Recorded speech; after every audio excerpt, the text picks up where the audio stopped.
Hey guys, welcome back to my channel and welcome to another Get Ready With Me. I thought I'd do this format to show you the last bits of makeup that I bought in the last month or so, in January.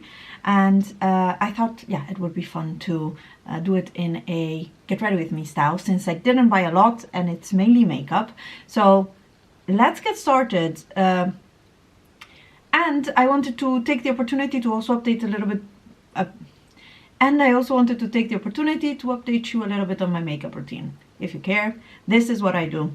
I have already primed my eyes with the Fenty Beauty eyeshadow primer, and I think there's something to say about this because I have to set it, otherwise it will crease on the outer corner of my eye, and then when I apply eyeshadow, there's a line that I cannot blend out, and that is due to the eyeshadow primer creasing.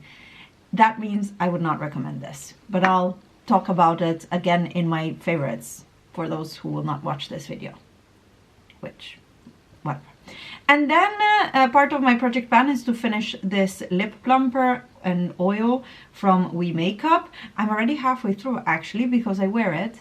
I use it every time I do my makeup as a first step. So I prime my eyes, put my lip plumper oil on. I don't really care for it to plump my eyes, to be honest, but my eyes to plump my lips, but it has quite a lot of oils and nice skincare ingredients in there, so it's also a hybrid lip care product, so I use it more as that. That it plumps my lip is a secondary thing. It does do the effect actually, and it doesn't really tingle that much, which I like. Now, first purchase of this month are some more Lethal Cosmetics eyeshadows. Not all of these. I decided to take them out of their small 12 shadow palettes to put them in a bigger one so I can have more variety and reach for them more. But I went a bit on a neutral eyeshadow kick. I've been on it actually for months, but there was a 25% off sale on Douglas here where Lethal Cosmetics is sold. So I decided to purchase some browns from them. I bought this one, I think this one right here, and this one, which is lithium and is a shimmer. And the reason for this one was I wanted to try their new shimmer formula because I've had shimmers from them before and I didn't per se like them. So here are the shadows. I'll put the names on the screen because now if I take them out of the palette, I'm afraid I'm gonna ruin them. And here are the other two. I wanted a bit of a range of neutrals and, as I said, this shimmer shade. The shimmer is super beautiful. It looks very cool toned in the pan if you look at it. That's this guy right here. And on the eye it has more of a warm base with a cool toned shift. You see, with a taupe shift. It's really, really pretty. And yeah, a little bit nicer than the older shimmers from Lethal Cosmetics. I decluttered almost all of those. I just didn't care for them. So these are the shadows that I'll be using today, together with my Glaminatrix Nearly neutral eyeshadow palette, which looks like this. Now, I'm showing it to you because I hope you can see there's some big oily patches around these two shadows. These two shadows came broken in transit. This brand ships from Australia. It's made in Australia and it's an indie brand, and it took forever to get here, but also it was broken, and also two shadows were broken. Luckily, customer service was really good at that in the sense that they responded quickly and just told me, of course, no problem, we'll ship 2 new eyeshadows to you. The palette is magnetic, so you can pop out the eyeshadows and rearrange them or put them in a separate palette if you want. And at the same time, if one of them breaks, they can just send it to you.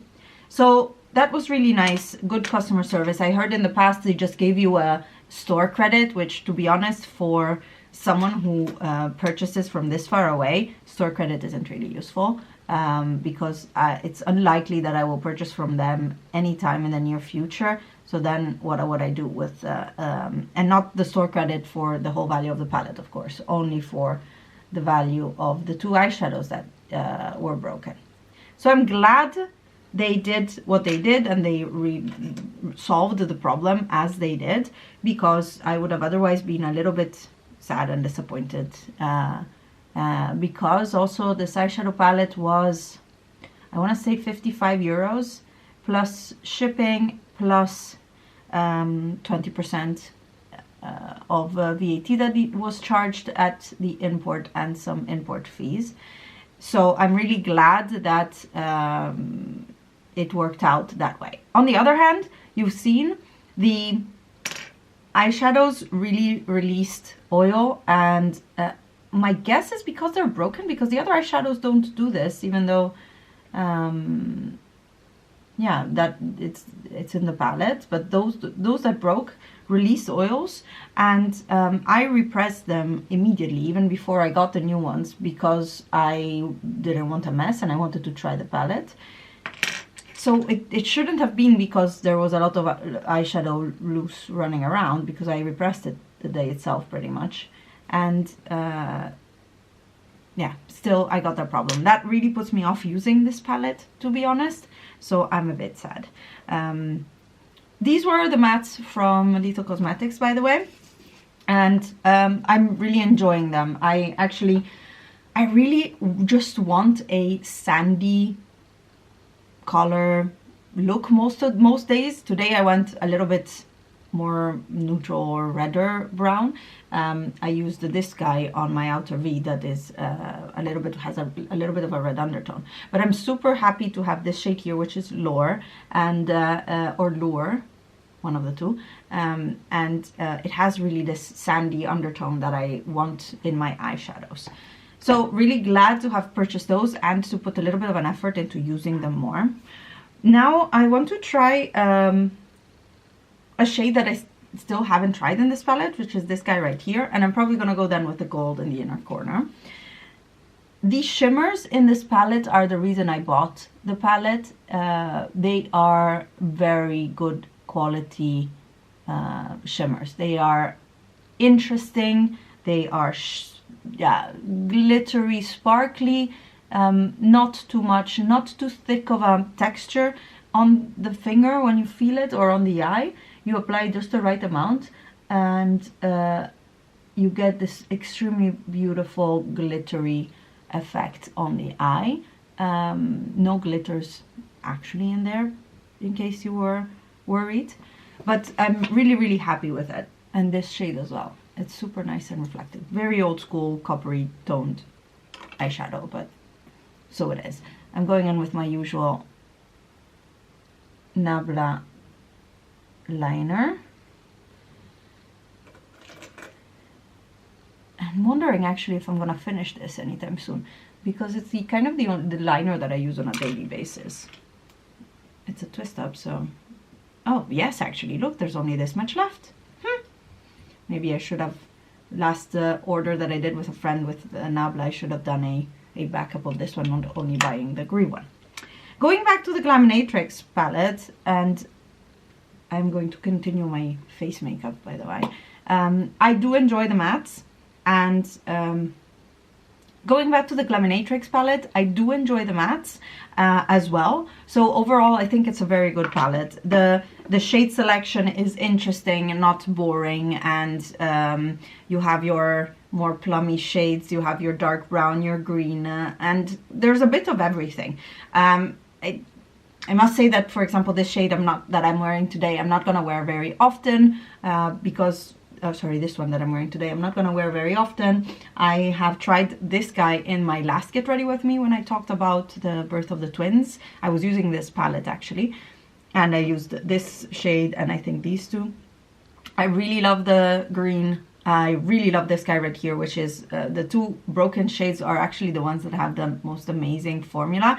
This pink as well, it's more glittery and sparkly than the others. There's a range of finishes in the shimmers.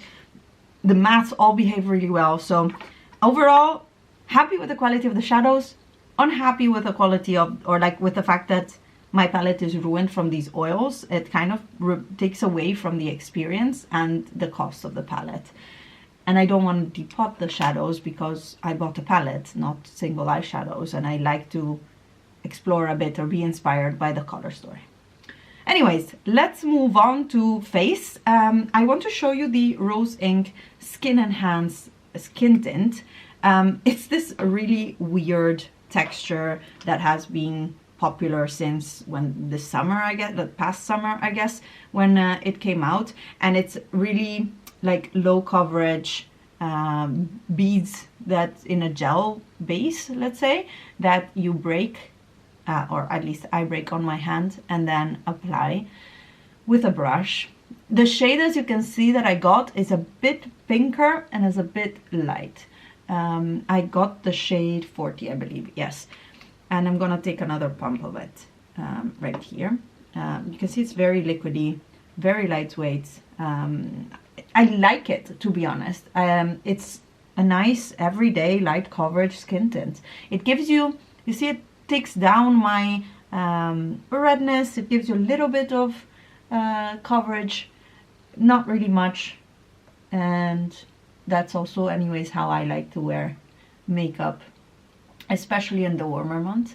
But I wish I could have done a better job in choosing the shade, because yeah, I'm gonna wear it now, but I like to wear these products more in the summer, and in the summer I'm definitely gonna be darker than this, if not because I self-tan, if nothing else. But I'm also hoping to get some sun, to be honest, and get some color like that. But yeah, I am really, I don't know, enjoying it. Longevity is not huge, but it's also low coverage, so you don't really see it. I don't wear it to have a lot of coverage. I don't wear it to cover a lot of things, but you can see it brought my redness on my cheeks down, my rosacea down. It covered a little bit of things, and I don't know, I just enjoy it. For my under eyes, because it's such a light coverage base, I'm gonna go in with the Fenty Easy Fix Eye Brightener. And I must say, I'm not the biggest fan of this. I have a shade that is very yellow, but to brighten, it's okay. The coverage of this is quite low, but I'm not a fan of this, mainly because what I want, and I realized that later, what I wanted this to be was a light coverage concealer, whereas it's a brightener. You can see my under eye is really brightened. This one has it, this one doesn't. And I don't know, I'm not about that life anymore, I guess. I don't really wear lighter concealer under my eyes. I want my skin to be all the same color, kind of. My base, at least. And this one does more of a brightening effect than anything. Yeah, you see, it's a bit old school YouTube with V. So it's not extremely, I don't know.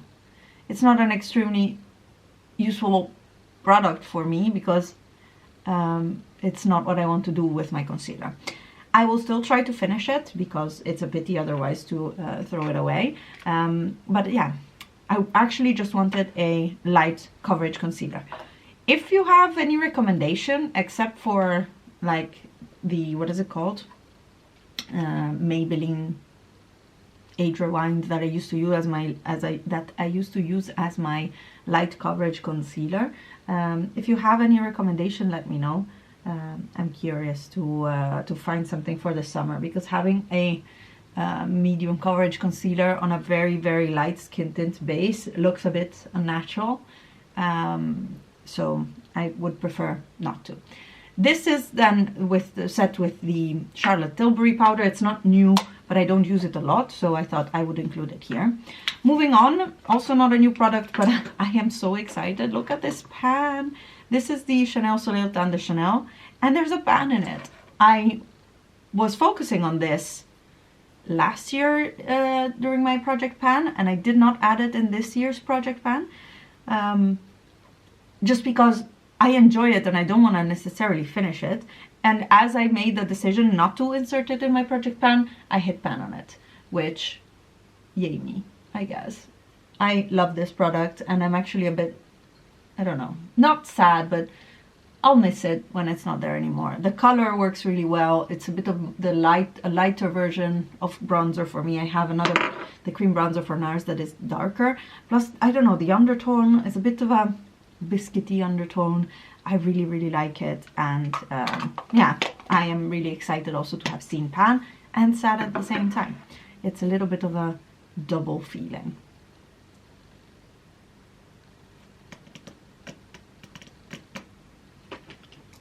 For highlighter, I'll be using my little sample of the Auric Glowlust Luminizer that Mariam here on YouTube gifted me from her bottle. She uses it as an under eye primer and I use it as a highlighter. Mainly because it's quite glowy for me to wear as underneath my makeup or as my only makeup. It's not a look that I enjoy or I look for, but as a highlighter it gives this amazing reflection and works really well. I like to apply it with my fingers. And now for a new product to me again, we have the Rare Beauty blushes. I don't have Rare Beauty around me, so it was quite difficult for me to test these and look at these in person. I had gone 2 years ago by now with Mariam to the Sephora in Germany, and I had touched this and I was like, whoa, this is way too pigmented, way too dark.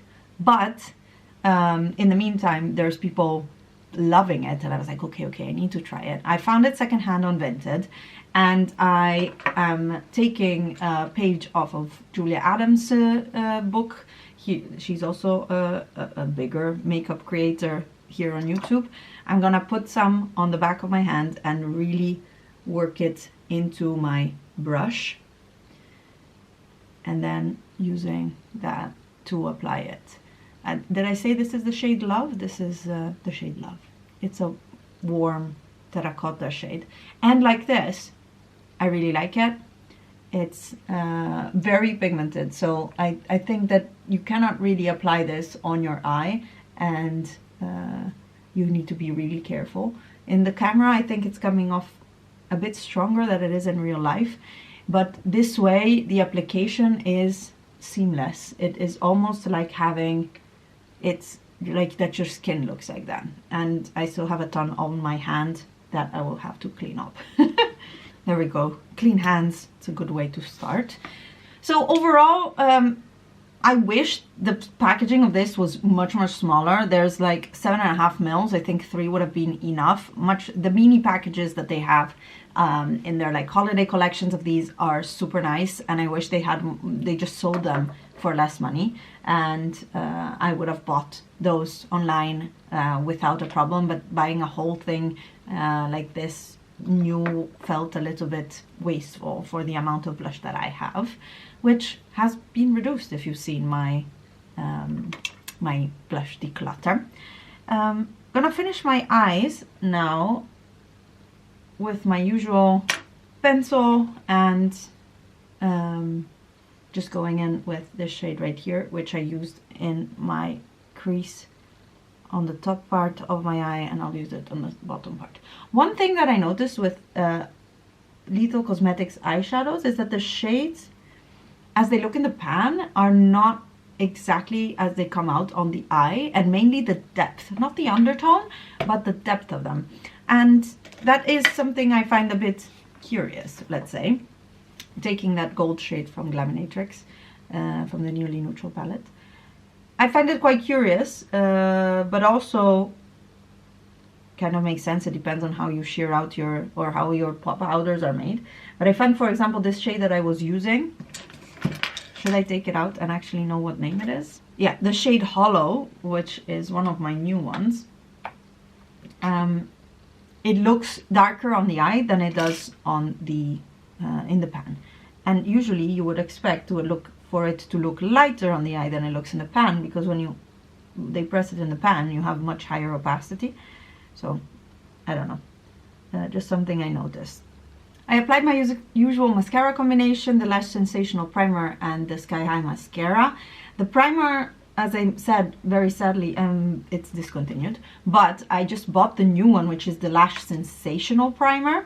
and it's coming in the mail soon, and I'm really curious to see how it works, but I only want to open it when the other one's done, so you're gonna have to wait to see how that goes.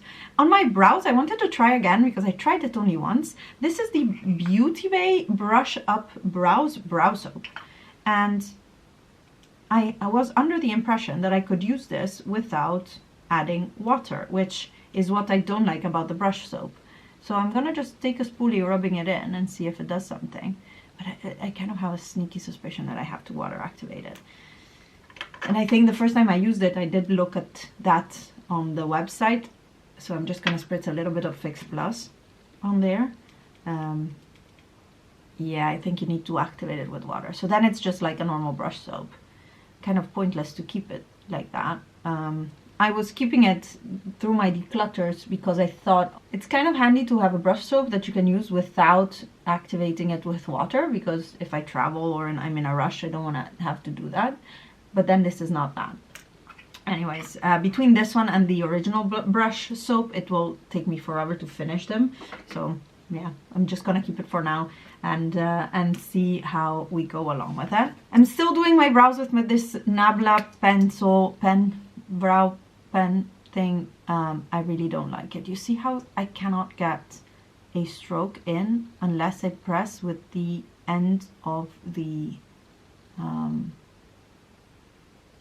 brush pen, and then you get color but not brush strokes. So if I want to do just a few strokes here in the front of my brows, it's a struggle, and this is kind of defeats the purpose of having a brush pen, in my opinion.